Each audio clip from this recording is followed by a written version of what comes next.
Halo Sobat Hormat, selamat datang kembali di channel Horor Amat. Kali ini, Horor Amat akan melanjutkan cerita Arwah Asih Sang Pembantu part 2. Buat kalian yang belum nonton part 1, saya sarankan untuk nonton part 1 dulu, karena ini adalah lanjutan dari part 1. Langsung saja, saya ajak kalian masuk ke dalam cerita ini. Setibanya kami di rumah orang tua Mira, kami pun disambut dengan hangat oleh keduanya. Hari itu, saya memang izin tidak masuk kerja karena merasa kelelahan. Kami pun akhirnya tidur di rumah orang tua Mira. Tanpa disadari, kami tidur sangat lama sampai kami bangun pukul 4 sore. Kami pun lekas mandi dan makan bersama keluarga Mira. Ketika aku melihat handphoneku, aku kaget. Ternyata bosku sudah menelpon berkali-kali. Akhirnya, aku pun menelpon balik bosku. Dan benar saja, ada pekerjaan yang sangat penting yang harus diselesaikan besok pagi. Akhirnya, aku pun pergi ke kamar untuk mencari laptopku, karena semua file ada di situ. Namun anehnya, laptopku ternyata tidak aku temukan di dalam kamar.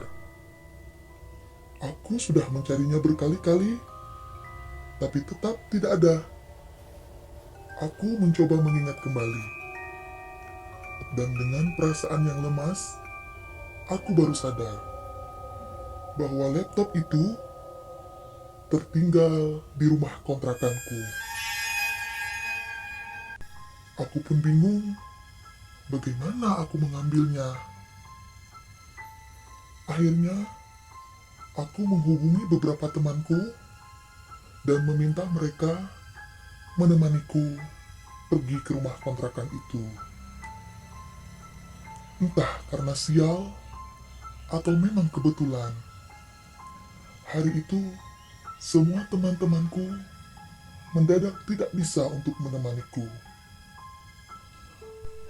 Aku juga tidak mungkin mengajak Mira. Setelah berpikir, akhirnya aku putuskan aku harus berangkat sendiri, karena ini menyangkut karirku. Akhirnya aku pun pamit pergi pada istriku dengan alasan ingin pergi ke tempat teman karena ada pekerjaan. Saat itu sudah jam 9 malam dan hujan pun menemani perjalananku malam itu. Suasana semakin dingin. Belum sampai di rumah kontrakan, perasaanku sudah merinding. Sepanjang jalan, aku hanya bisa berdoa, berharap tidak terjadi apa-apa nanti di sana. Tak terasa, setelah menempuh perjalanan selama 45 menit, akhirnya aku pun sampai di depan rumah kontrakan itu.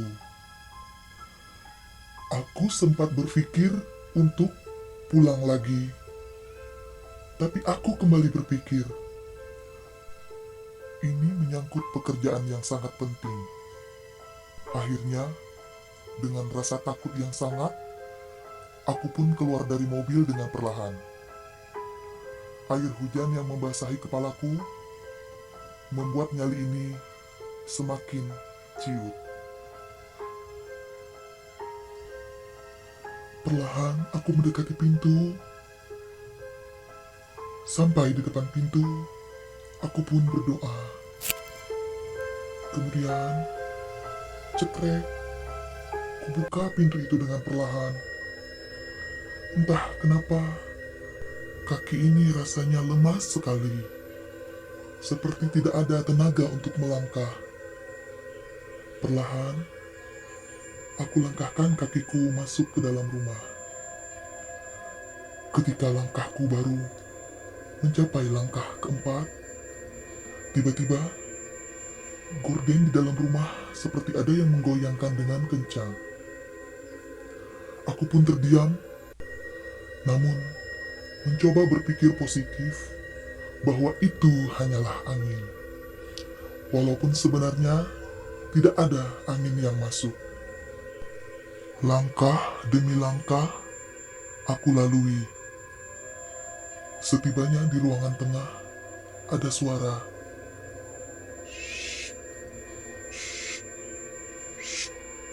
Seperti memanggilku. Ketika aku melihat ke atas, ternyata benar saja. Aku melihat Asih berada di lantai 2. Posisi Asih kini terbalik, kepalanya ada di bawah. Aku mencoba melanjutkan langkahku dengan cepat menuju kamar dan mencoba tidak menghiraukan Asih. Dan sampailah aku di depan pintu kamar. Tapi ketika aku coba buka pintunya, sial! Pintu kamarnya terkunci. Dan aku baru ingat, kuncinya itu ada di tas Mira. Perasaanku semakin campur aduk. Marah, takut, bingung. Ketika aku sedang berpikir, tiba-tiba suara itu muncul lagi. Shh, shh, shh. Ketika aku melihat ke samping, aku lihat Asih sedang melihatku. Dengan tajam, dia tepat berada di depanku. Jarakku dengan Asih kurang lebih 3 meter.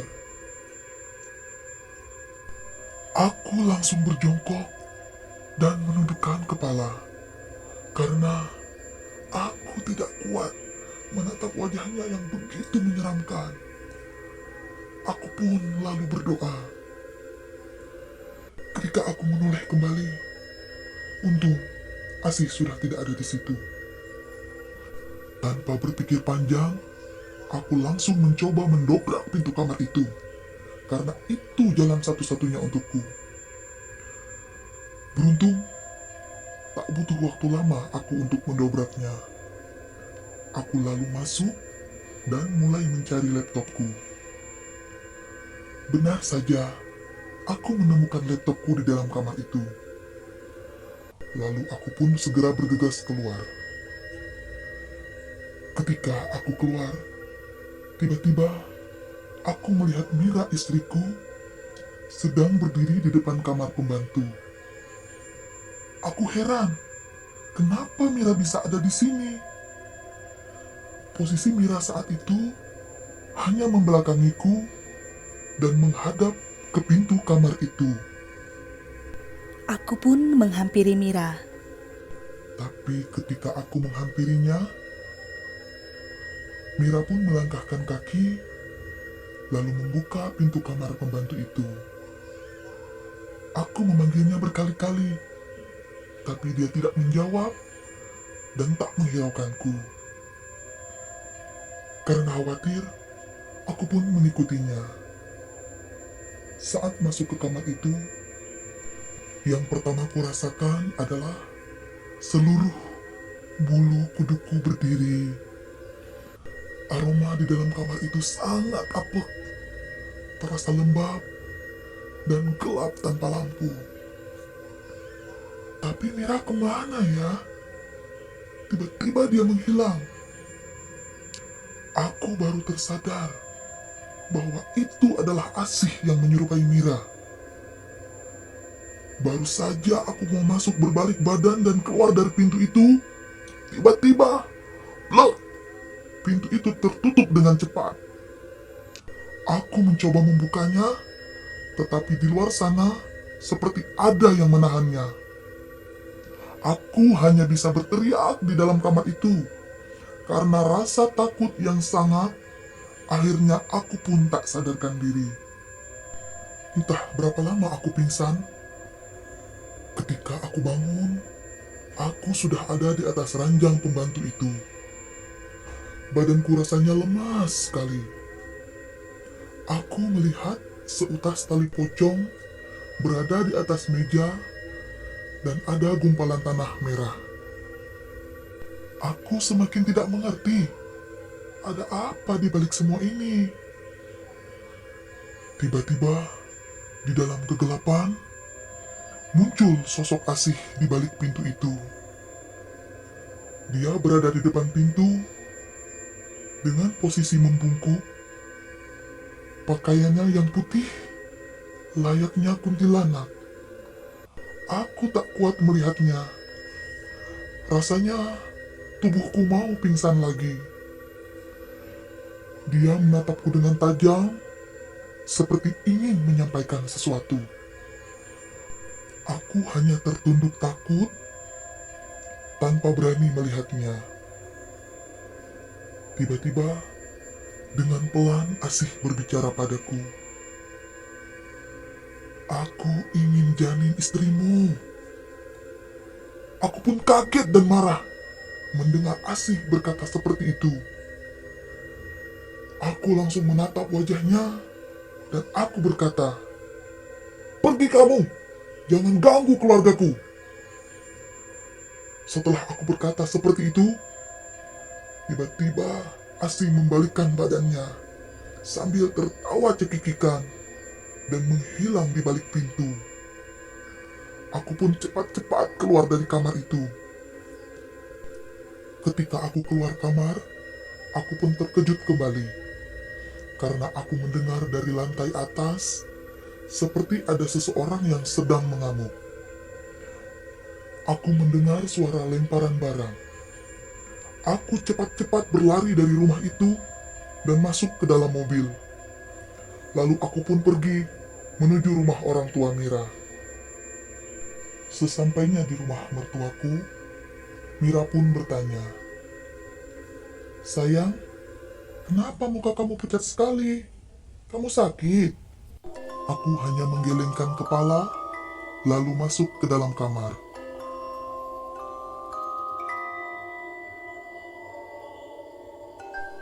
Di kamar, aku hanya terdiam. Pekerjaan yang seharusnya aku kerjakan, aku diamkan saja dan tidak aku kerjakan. Tak lama, Mira pun menyusulku ke dalam kamar dan bertanya kembali, "Kamu kenapa, Yang?" Akhirnya, aku pun jujur.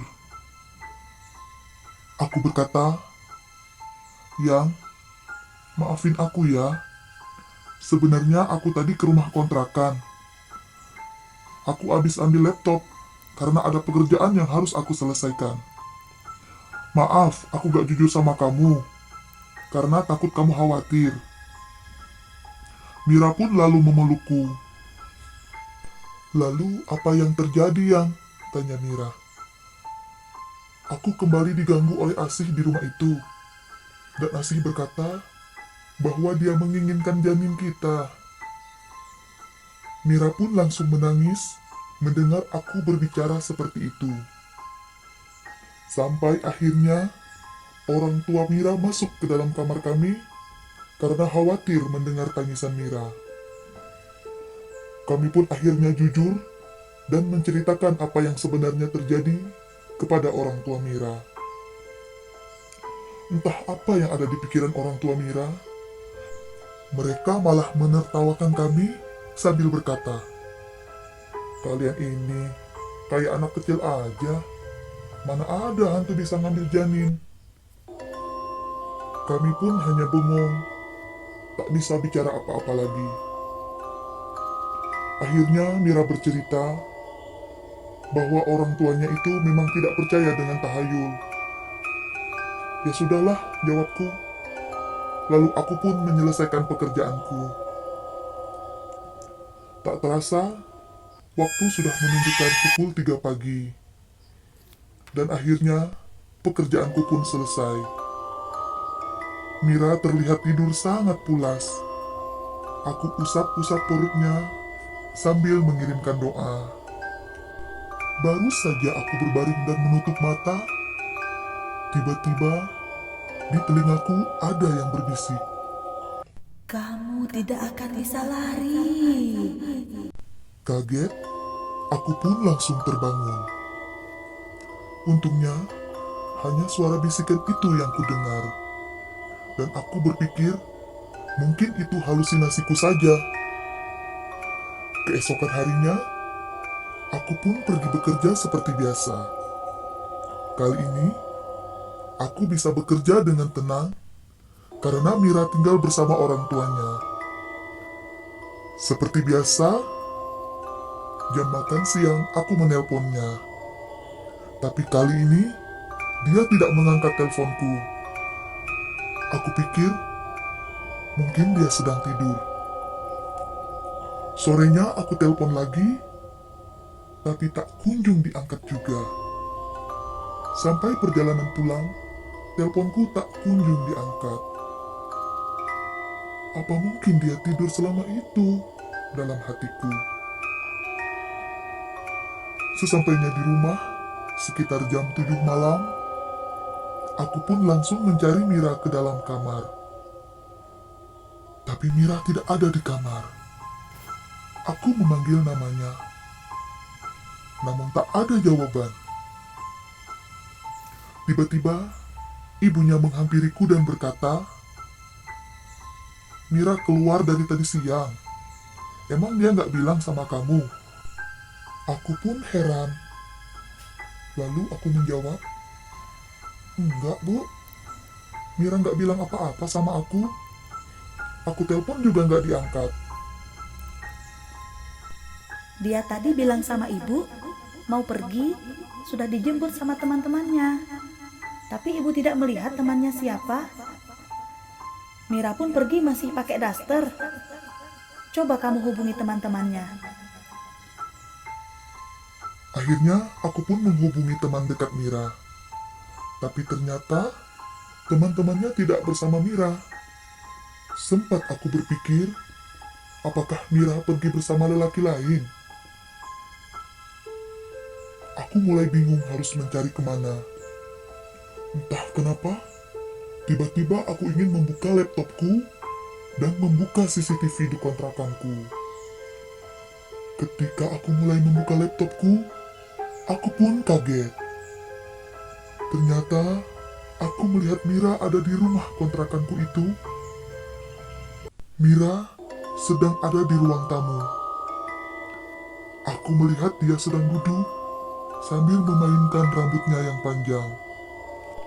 Ya Tuhan, apa yang terjadi pada istriku?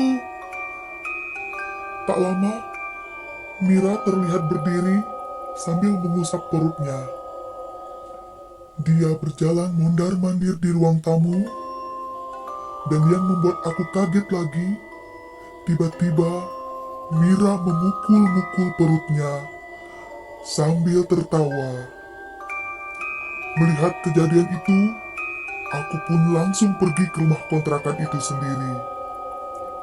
Entah berapa kecepatan mobilku saat itu, yang jelas aku pergi dengan keadaan yang ngebut sekali. Setibanya di rumah kontrakan, aku segera berlari masuk ke dalam. Tapi aku tidak melihat Mira. Aku berpikir, apakah itu tadi Asih yang menyerupai Mira? Aku pun masuk ke ruang tamu dan memanggil namanya. Tak lama aku panggil, tiba-tiba Mira keluar dari lorong kamar mandi. Dia berjalan dengan pelan sekali. Langkahnya terpatah-patah. Kepalanya menenggadah menghadap ke atas.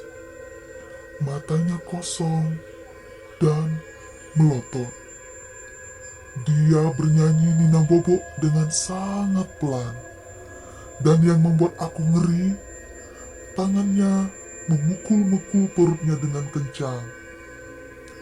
Aku terdiam sejenak melihat Mira yang menjadi aneh. Aku pun dengan cepat memeluknya dan menahan tangannya yang terus memukul-mukul perutnya. sambil berkata, "Sayang, kamu sadar yang? Istighfar yang." Aku cepat-cepat menggendong Mira ke dalam mobil. Mira tak henti-hentinya bernyanyi dan membuatku merinding.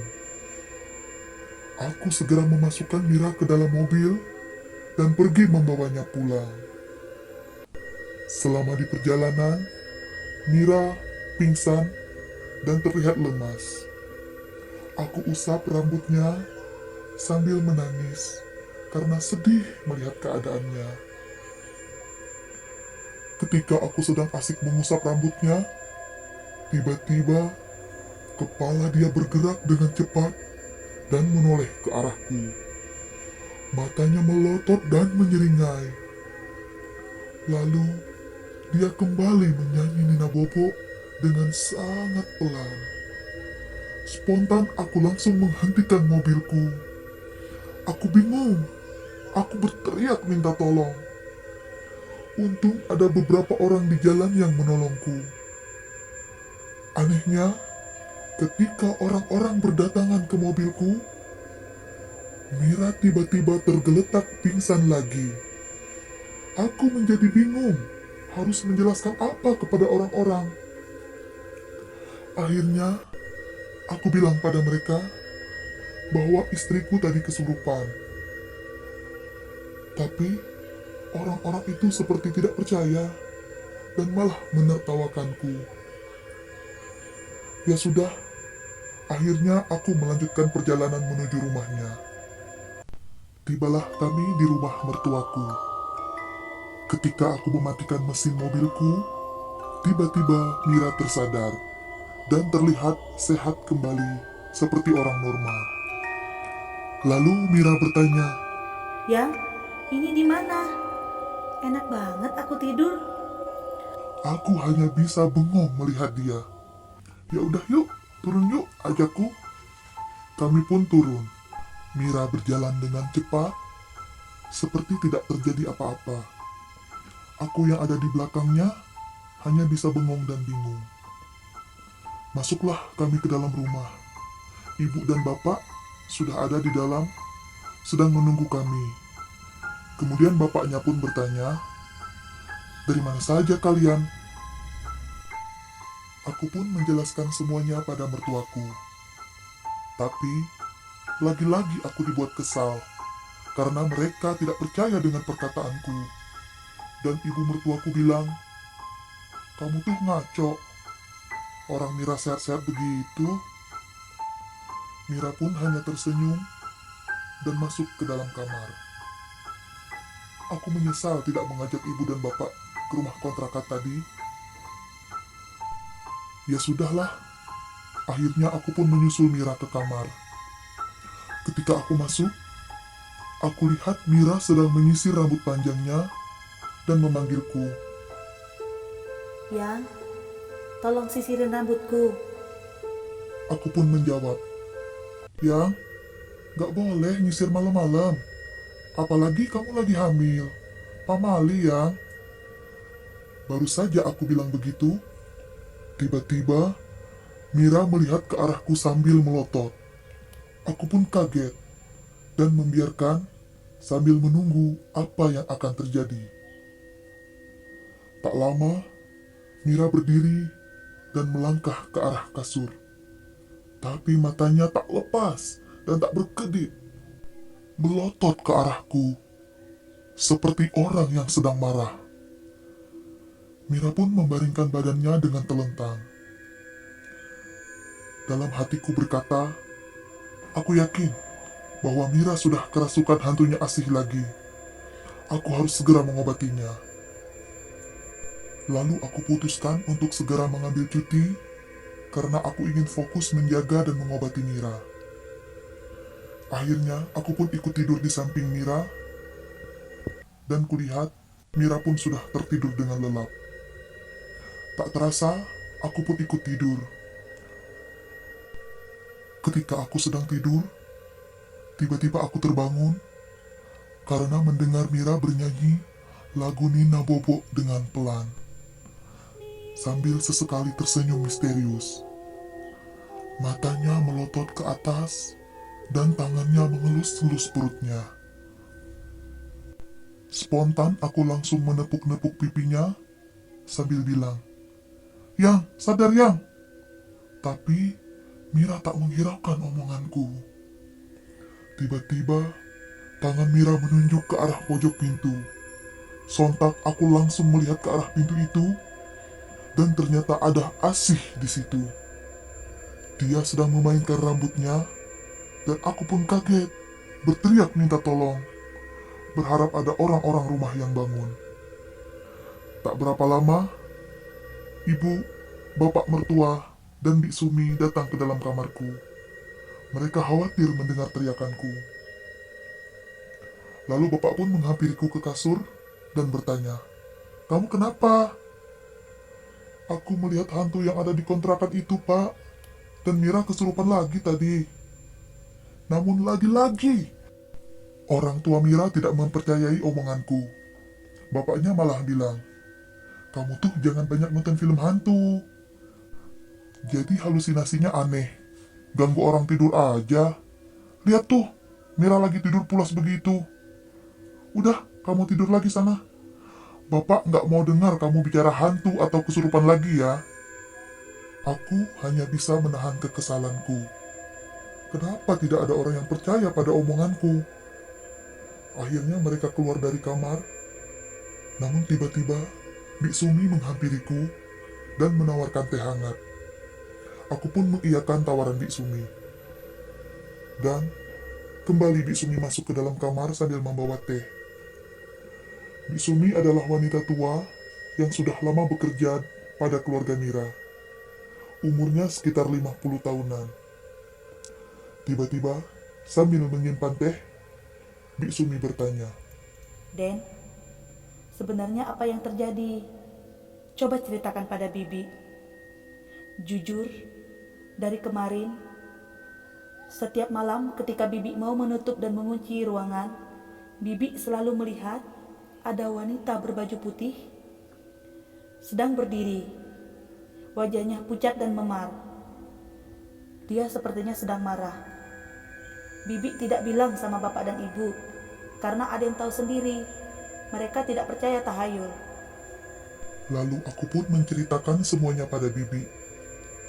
Tiba-tiba, Bibi keluar dari kamar dan kembali membawa bawang merah, bawang putih, dan entah apa itu rempah-rempah lainnya yang telah ditusuk seperti sate dan memberikan gunting. Aku bertanya, "Untuk apa ini, Bi?" Ini untuk menangkal makhluk halus. Lalu, bawang itu disimpan di atas sela-sela pintu dan guntingnya disimpan di atas kasur. Bibi pun berdoa di setiap pojokan kamar kami. Lalu dia pamit untuk tidur lagi. Entah sugesti atau memang benar, yang jelas, setelah Bibi menyimpan sesuatu dan berdoa, hati saya menjadi lebih nyaman. Dan kamar ini pun terasa lebih hangat. Aku pun melanjutkan tidur kembali. Pagi harinya, seperti biasa, kami sarapan bersama. Dan ibu bertanya. Kamu kok nggak siap-siap kerja, Ndri? Aku jawab, "Oh, aku ngambil cuti, Bu. Aku mau nemenin Mira dulu." Tiba-tiba ibu bertanya lagi, Kalian nggak ada niat buat kembali ke rumah kontrakan? Sayang loh, itu kan udah dibayar. Udahlah, kalian jangan percaya dengan tahayul. Mendengar omongan ibu, aku menjadi kesal. Akhirnya keluar egoku. Aku menjawab dengan nada sedikit marah. "Besok kami pulang, Bu, ke rumah kontrakan. Bukan aku percaya tahayul, tapi ini memang benar terjadi. Aku bukan mengkhawatirkan diriku, tapi aku khawatir pada Mira.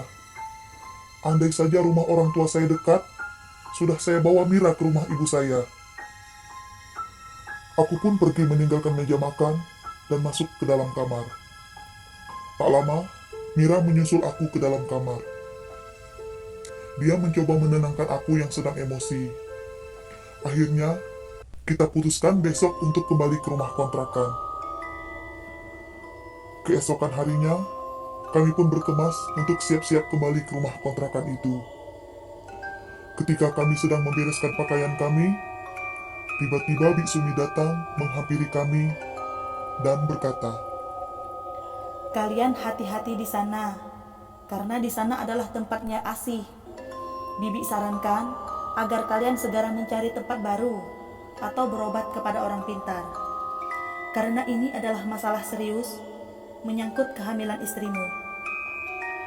Sebenarnya, semalam Bibi lihat lagi makhluk itu sedang berdiri di depan kamar kalian. Bibi lihat dia membawa kain putih. Entah apa itu maksudnya. Bibi pun berpesan agar rempah-rempah dan gunting itu dibawa ke dalam rumah kontrakan sebagai penangkal makhluk itu. Kami pun menurutinya dan bergegas berangkat.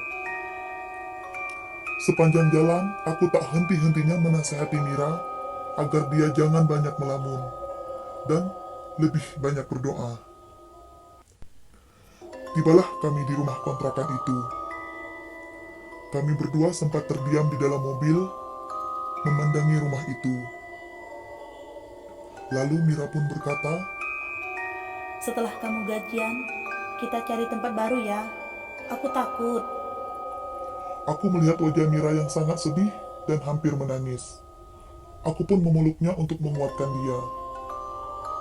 Kemudian kami pun keluar dari mobil dengan membawa barang-barang kami. Ketika di depan pintu rumah, aku sempatkan dulu untuk berdoa, meminta perlindungan. Kami pun masuk dengan langkah yang perlahan dan takut. Entah kenapa, setibanya di dalam rumah, aku sangat penasaran dengan kamar pembantu itu. Aku ingin masuk kembali dan mencari tahu apa yang ada di dalam sana. Aku pun bilang pada Mira, tapi Mira melarangku. Namun karena aku memaksa dan meyakinkan bahwa akan baik-baik saja, akhirnya Mira pun mengiyakan permintaanku.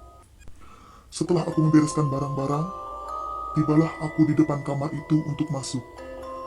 Aku berani karena itu masih siang. Mulailah aku mencoba membuka pintunya.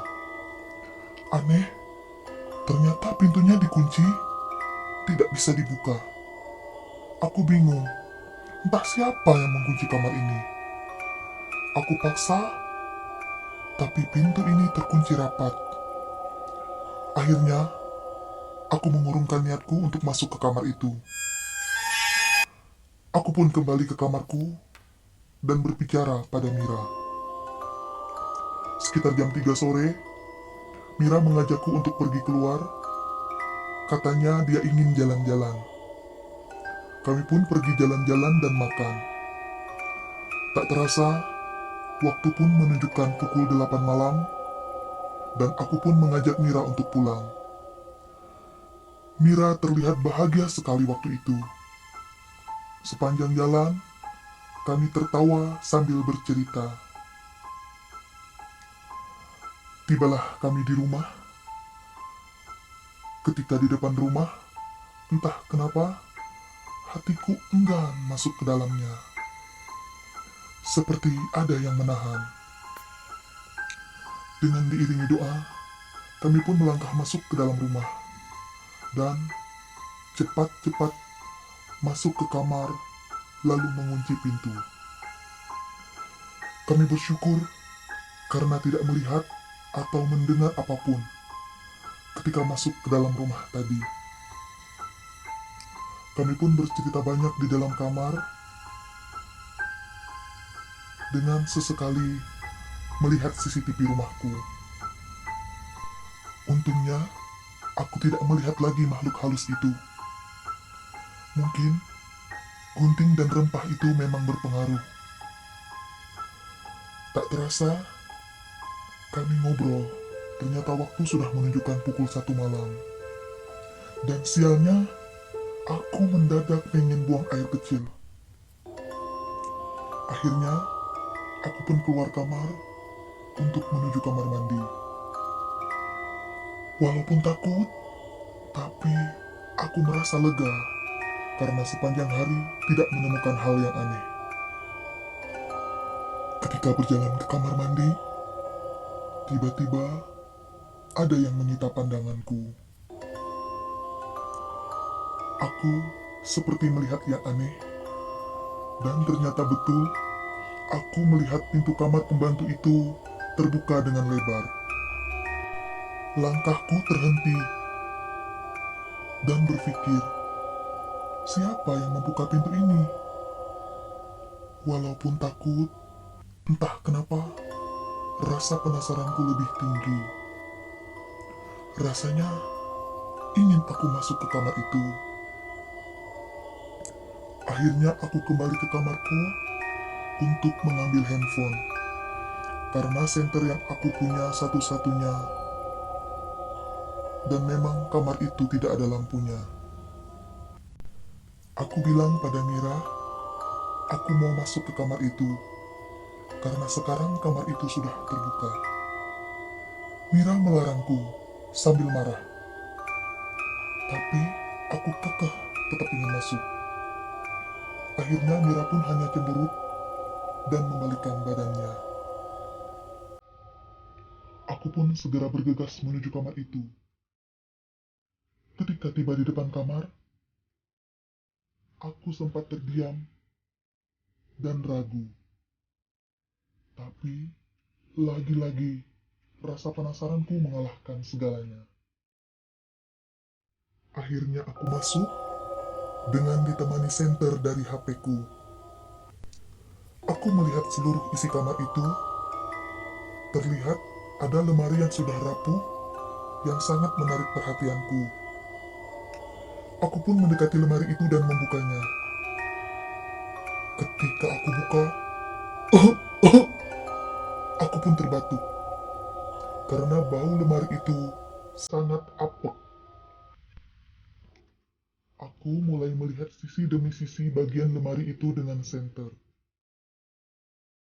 Aku melihat laci yang masih tergantung kuncinya. Aku pun membukanya dan melihat-lihat isinya. Aku lihat album foto dan gunting yang berkarat. Dan aku mengambil segumpal rambut yang sudah sedikit beruban. Entah apa yang ada di pikiranku. Rasanya aku ingin sekali membawa album foto itu. Lalu aku pun mengeluarkan album itu. Aku mulai melihat-lihat lagi isi lemari itu. Aku melihat dasar lemari bertuliskan Mila binti Asih. Sontak aku pun kaget. Entah apa yang ada di balik lemari itu. Aku penasaran dan ingin membuka papan lemari itu. Dengan perlahan, aku pun memberanikan diri untuk membuka papan itu. Ketika aku sentuh, tiba-tiba seperti ada hembusan angin kecil di leherku. Aku pun langsung merinding. Aku kembali melanjutkan membuka papan itu. Dan ketika terbuka, ternyata di bawah papan itu bukanlah keramik, melainkan tanah. Aku semakin penasaran dan ingin menggalinya. Lalu, aku gali memakai tanganku. Sampai akhirnya, tanganku menyentuh sesuatu. Seperti kain, aku pun langsung menariknya. Astaga, ternyata yang aku tarik itu adalah kain kafan yang masih berlumuran darah. Jantungku berdebar sangat kencang. Pikiranku tak karuan. Aku pun meneranginya dengan cahaya senterku. Aku betul-betul kaget karena yang aku lihat adalah mayat jabang bayi yang dibalut kain kafan. Dalam hati, aku yakin bayi ini baru saja dikuburkan karena kain kafannya masih utuh dan bentuk si bayi masih terlihat. Ya Tuhan, aku di posisi yang sangat bingung saat ini. Aku merasa berdosa telah menggali kembali makam Jabang Bayi. Tapi di sisi lain, hatiku mengatakan bahwa yang aku lakukan ini benar. Pikiranku campur aduk. Apa yang harus aku lakukan selanjutnya? Akhirnya aku berteriak memanggil Mira. Mira pun datang sambil berlari. Setibanya Mira di dalam kamar pembantu itu, Mira hampir pingsan karena melihat jabang bayi yang masih terbungkus kain kafan. Aku dengan cepat memeluk Mira karena Mira hampir jatuh ke lantai. Aku semakin bingung dan panik, tapi aku mencoba untuk tenang. Aku pun membawa Mira ke dalam kamar dan merebahkannya di atas kasur. Aku mencoba membangunkannya, dan tak lama Mira pun bangun. Cepat-cepat Mira memelukku dan bertanya. Apa yang sudah kamu lakukan, Yang? Aku pun mencoba menenangkan Mira yang masih syok. Perlahan aku jelaskan, dan akhirnya Mira pun mengerti penjelasanku. Aku kembali ke kamar itu untuk mengambil album foto, dan cepat-cepat aku tutup pintunya kembali. Ketika aku kembali ke dalam kamar, aku dan Mira membuka isi album itu. Aku lihat satu demi satu isi foto itu. Aku perhatikan wajah-wajahnya. Ternyata ini adalah album keluarga. Tiba-tiba Mira menunjuk salah seorang di foto itu dan berkata, Yang, ini kan si ibu yang mengantar kita ke sini. "Oh iya, dia yang membawa kita ke rumah ini," jawabku. Aku makin penasaran apa yang terjadi sebenarnya. Ketika kami sedang serius melihat isi album itu, tiba-tiba pintu kamar kami diketuk. Kami berdua kaget dan saling tatap. Karena di sini tidak ada siapa lagi selain kami berdua.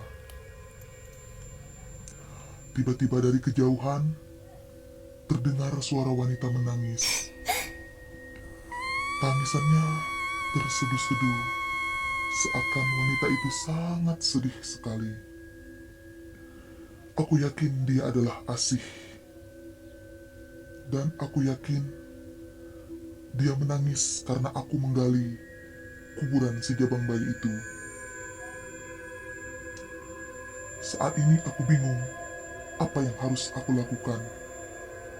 Sempat terpikir untuk menguburkan kembali jasad bayi ini. Tapi hati kecilku menolak. Sempat juga aku berpikir melaporkan ini kepada warga terdekat. Tapi aku juga takut nanti aku malah dituduh yang tidak-tidak. Akhirnya aku berunding dengan Mira untuk mencari solusinya. Setelah lama berunding, akhirnya kami putuskan untuk melaporkan kejadian ini kepada RT dan RW di situ. Tak terasa, pagi pun tiba. Waktu sudah menunjukkan pukul 8 pagi. Kami bergegas keluar untuk mencari rumah Pak RT. Kami pun menceritakan kejadian yang kami alami di rumah itu. Pak RT kaget mendengar cerita yang kami alami. Akhirnya, Pak RT mengajak saya ke rumah salah seorang warga, yaitu Ibu Ratna. Setibanya di rumah Ibu Ratna, Pak RT menceritakan apa yang telah kami ceritakan kepadanya. Pak RT menanyakan apa yang sesungguhnya terjadi pada Ibu Ratna. Karena ternyata Ibu Ratna adalah teman dekat dari ibu pemilik rumah itu. Dan akhirnya Ibu Ratna buka suara. Baiklah, saya akan menceritakan yang sesungguhnya terjadi.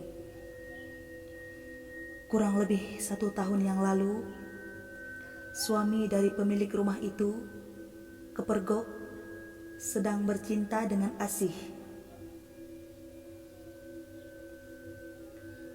Entah mereka suka sama suka atau Asih diperkosa oleh suaminya itu. Yang jelas, istri memergoki mereka dalam keadaan tidak berpakaian di kamar sang pembantu. Istri dan anak-anaknya marah besar. Asih pun akhirnya disiksa oleh keluarga itu.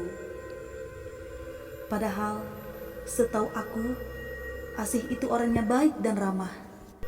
Dia gadis dari kampung, dan dia sudah tidak punya orang tua. Hari-hari berlalu, dengan berbagai kesepakatan suami istri itu, akhirnya mereka pun tidak bercerai.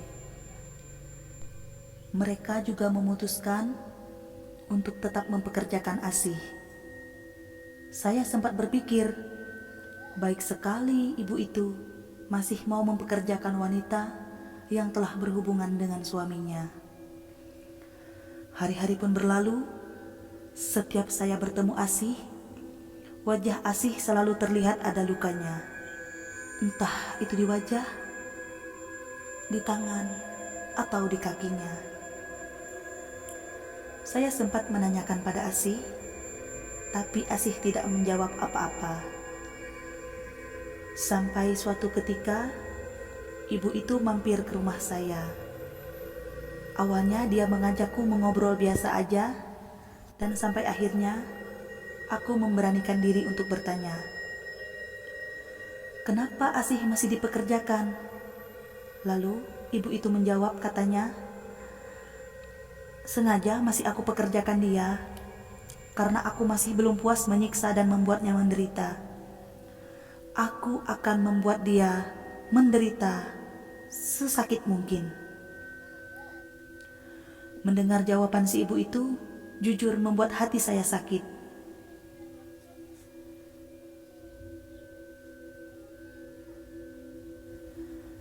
Walaupun ibu itu melihat Asih sedang bercinta dengan suaminya, tapi kebenaran belum terkuat. Apakah mereka melakukan atas dasar suka sama suka, atau Asih adalah korban perkosaan? Saya pun menyarankan agar si ibu itu melepaskan Asih. Tapi ibu itu bilang, "Sebelum Asih mati, hati ini tidak akan pernah puas." Saya hanya bisa diam mendengar omongan ibu itu. Sampai akhirnya ibu itu pun pamit pulang. Beberapa bulan telah berlalu, saya lihat perut Asih semakin hari semakin membesar. Aku pun coba menghampiri Asih dan bertanya, "Asih, kamu hamil?" Tapi lagi-lagi Asih hanya diam lalu pergi. Semakin hari badan Asih terlihat semakin besar, dan saya yakin bahwa Asih memang sedang hamil. Pada suatu hari, saya mencoba datangi rumah itu. Baru saja saya mendekati rumah itu, saya dikagetkan oleh suara Asih yang sedang menjerit kesakitan. Karena aku pun takut, aku pun mengurungkan diri dan tidak jadi bertamu ke rumah itu. 1 minggu sebelum Asih meninggal, saya masih sempat bertemu lagi dengan Asih. Kali ini, saya akan mencoba memaksa bertanya padanya, apa yang sesungguhnya terjadi. "Asih, ibu mau tanya, sebenarnya apa sih yang terjadi? Kenapa wajah kamu memar? Apa yang telah dilakukan oleh keluarga itu?" Ketika saya bertanya begitu, Asih tiba-tiba menangis terseduh-seduh. Saya pun dengan cepat memeluknya dan membawanya masuk ke rumah saya. Sesampainya di rumah, Asih pun baru menceritakan yang sesungguhnya terjadi. Ternyata Asih adalah korban perkosaan yang dilakukan oleh suami si ibu itu. Sebenarnya dia sudah berulang kali diperkosa di rumah itu, sampai akhirnya ketahuan oleh istrinya. Tapi suaminya ini sangat jahat. Dia memutarbalikkan fakta. Dia berkata kepada istrinya bahwa Asihlah yang menggodanya. Asih juga bilang bahwa dia setiap hari disiksa di kamar mandi dan di kamarnya. Asih diperlakukan seperti binatang. Semenjak kejadian perkosaan itu, Asih bekerja tidak lagi digaji. Asih menceritakan itu sambil menangis terseduh-seduh. Saya pun ikut menangis dan kasihan melihat kondisinya yang sedang hamil tua. Akhirnya, saya mengambil uang dan memberikannya kepada Asih agar dia bisa pergi dari rumah itu. Tapi Asih menolak dengan alasan dia bingung harus pergi kemana dengan keadaan hamil tua, dan dia pun merasa malu. Saya hanya menyarankan dia untuk pergi ke kantor polisi atau siapapun yang dapat menyelamatkannya. Tapi lagi-lagi Asih menolak. Dia berkata bahwa dia akan tinggal di rumah itu sampai bayinya lahir. Saya pun tidak bisa memaksa, dan Asih pun pulang. Saya hanya berpesan, jika terjadi sesuatu, kamu cepat-cepat lari ke sini. Dan Asih hanya mengangguk sambil menghapus air matanya. Beberapa hari setelah itu, saya mendengar kabar bahwa Asih meninggal. Dalam hati, saya yakin ini pasti perbuatan keluarga itu. Sampai akhirnya Asih pun dikuburkan di kebun keluarga itu, bukan di tempat pemakaman umum. Yang membuat saya aneh, kenapa jenazah Asih perutnya menjadi kecil, padahal dia sedang hamil tua. Dalam hati saya, apa mungkin Asih sudah melahirkan sebelumnya? Tapi di rumah itu tidak ada bayi. Itu yang sampai saat ini membuat saya penasaran. Sebenarnya saya ingin sekali melaporkan kejadian ini dengan Pak RT, tapi saya takut. Karena saya diancam oleh ibu itu jika saya sampai memberitahu orang lain. Sehingga sampai saat ini, saya masih merasa berdosa, Pak RT. Sebenarnya Asih adalah orang baik. Dia lugu dan polos sekali. Tapi mungkin ini sudah takdirnya. Mendengar cerita Ibu Ratna, aku dan Mira serta Pak RT hanya terdiam. Sampai akhirnya aku bilang pada Bu Ratna dan Pak RT bahwa aku menemukan mayat bayi yang masih terbungkus kain kafan. Aku menceritakan bahwa aku menemukan mayat bayi itu dikubur di bawah lemari, dan sampai sekarang jasad itu ada di kamar Asih karena aku belum sempat menguburnya kembali. Mereka pun kaget mendengar ceritaku. Dengan cepat, Pak RT mengajak kami dan Bu Ratna menemui Pak RW untuk mencari solusinya. Tibalah kami di rumah Pak RW dan kami menceritakan kembali kejadian yang terjadi. Pak RW memanggil Pak Ustadz untuk mencari solusi lagi. Setelah berunding, akhirnya mereka memutuskan untuk datang ke rumah kontrakan kami dan segera mengambil jabang bayi itu untuk dikuburkan. Kami pun berjalan dengan cepat menuju rumah. Sesampainya di rumah, kami langsung menuju kamar Asih. Dan ketika aku hendak membuka pintunya, anehnya pintu itu kembali terkunci. Pintu itu seolah terkunci di siang hari dan terbuka di malam hari. Pak RW menyarankan agar aku mendobraknya, tapi aku melarang karena jenazah si bayi tepat ada di belakang pintu ini. Khawatir nanti tertindih oleh pintu ini. Aku menyarankan kepada mereka agar menguburkannya nanti malam. Karena malam hari, pintu ini selalu terbuka dengan sendirinya. Akhirnya mereka pun sepakat, kemudian mereka pulang. Tinggallah kami berdua di rumah ini. Kami pun merasa takut. Akhirnya kami putuskan untuk menumpang di rumah Ibu Ratna. Untungnya, Ibu Ratna sangat baik dan memperbolehkan kami menumpang di rumahnya. Malam pun tiba. Saat itu pukul 10 malam, Pak RT dan Pak RW serta Pak Ustadz berkumpul di rumah Ibu Ratna. Aku menyarankan agar menguburnya di atas jam 12 malam. Karena pintu itu biasanya terbuka setelah lewat dari jam 12 malam. Mereka pun semuanya sepakat. Tak terasa, waktu pun menunjukkan pukul 1:15. Kami pun bergegas pergi ke rumah kontrakanku dengan membawa senter serta cangkul. Sesampainya di rumah, kami pun segera menuju kamar Asih. Dan benar saja, pintu kamar itu sudah terbuka. Mereka yang baru melihat terbengong. Kemudian aku mengajak, "Ayo Pak, kita masuk."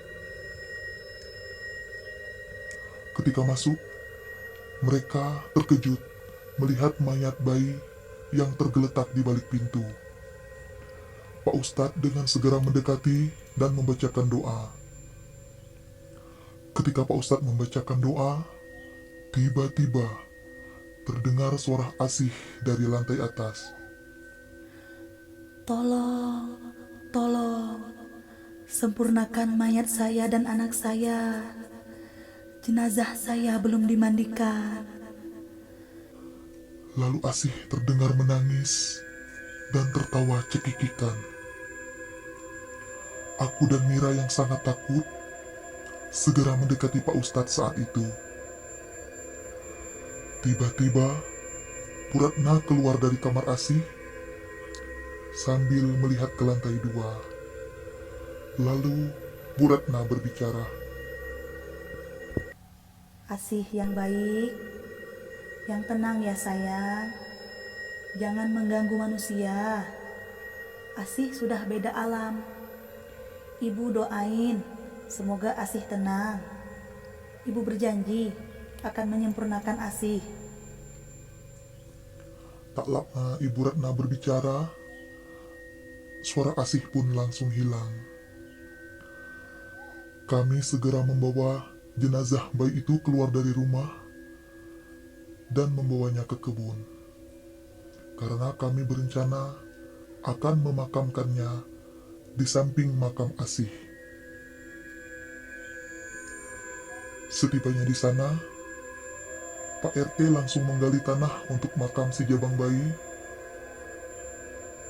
Namun ketika Pak RT menggali, tiba-tiba muncul sosok Asih di samping makamnya.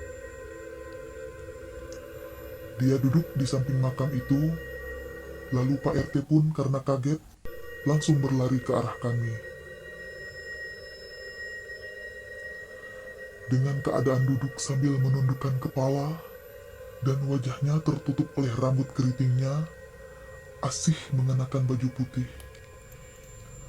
Asih menangis, tapi kali ini dia menunjuk ke arah Mira sambil berkata, Aku mau bayi itu. Spontan Mira langsung memelukku karena ketakutan. Pak Ustadz lalu membacakan doa dan mengusir Asih. Tak lama Asih pun hilang. Kami pun dengan cepat menyelesaikan pemakaman si jabang bayi ini. Setelah diberi doa, kami pun langsung pulang. Kali ini, aku dan Mira meminta kembali kepada Ibu Ratna supaya kami boleh menumpang tidur di rumahnya.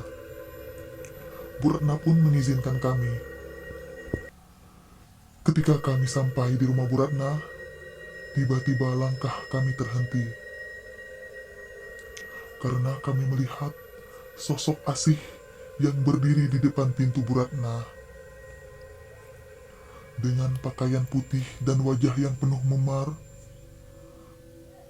spontan aku pun berteriak memanggil Pak Ustadz dan yang lainnya yang belum terlalu jauh dari sini. Pak Ustadz dan yang lain datang berlarian ke tempat Bu Ratna. Terlihat wajah Pak Ustadz yang sangat kesal melihat Asih yang masih saja terus mengganggu. Aku dan Mira tertunduk, tidak berani melihatnya. Dari situ, mulailah percakapan Pak Ustadz dan Asih. Apa mau kamu? Mengganggu manusia terus? Asih menjawab Aku mau bayi itu. sambil cekikikan. Pak Ustadz menjawab, tidak bisa. Aku bakar kamu sekarang. Pergi kamu. Tiba-tiba Asih pun menangis. Aku dibunuh. Anakku meninggal. Kehamilanku ini digugurkan oleh majikanku. Kemudian Pak Ustadz menjawab lagi, baiklah, saya sempurnakan kamu, tapi kamu jangan pernah lagi mengganggu manusia. Tiba-tiba, Asih tertawa sambil pergi, lalu menghilang. Pak Ustadz pun mengambil air dan memberi doa, lalu menyipratkan pada pintu Ibu Ratna. Katanya, agar Asih tidak bisa masuk. Kami pun dipersilahkan untuk masuk dan beristirahat. Akhirnya kami tahu bahwa Asih adalah korban aborsi yang akhirnya meninggal. Entahlah, aku tak mengerti kenapa ibu itu membiarkan Asih hamil sampai besar, namun setelah itu menggugurkannya. Apakah dengan cara itu mereka bisa puas menyiksanya? Entahlah.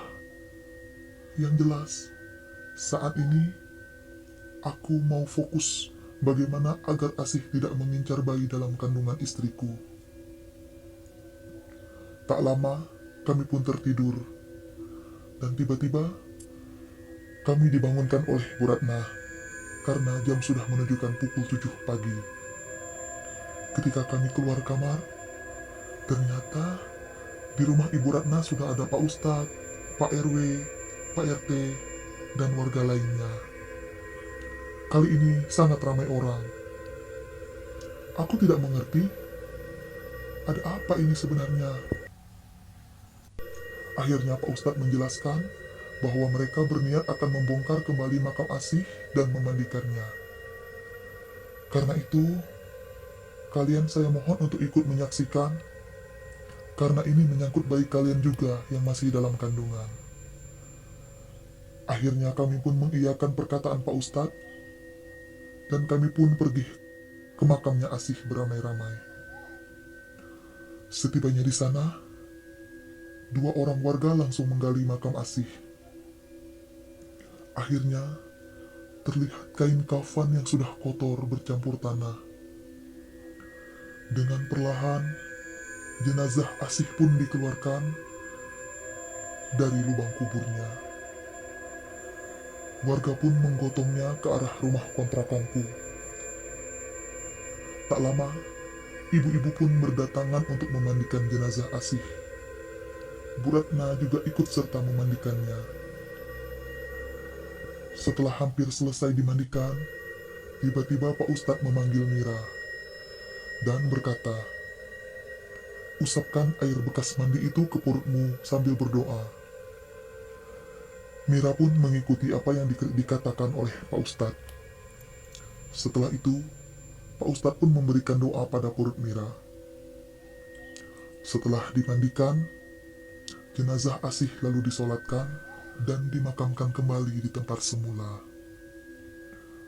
Salah satu warga berkata, Pantas dulu tidak mau dibantu pemakamannya. Ternyata mayatnya tidak diurus dengan baik. Dalam hatiku, ini adalah sebuah kesengajaan yang dilakukan oleh ibu itu. Hari pun berlalu. Semenjak Asih telah dimandikan, tidak ada lagi kejadian apapun. Meski aku dan Mira masih tinggal di kontrakan itu.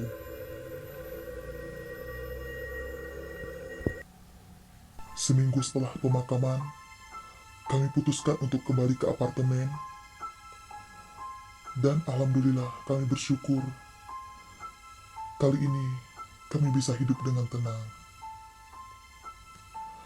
Dan untuk ibu dan keluarganya, pemilik asli kontrakan itu yang sekarang entah tinggal di mana, sampai sekarang tidak ada warga yang tahu di mana keberadaan keluarga itu.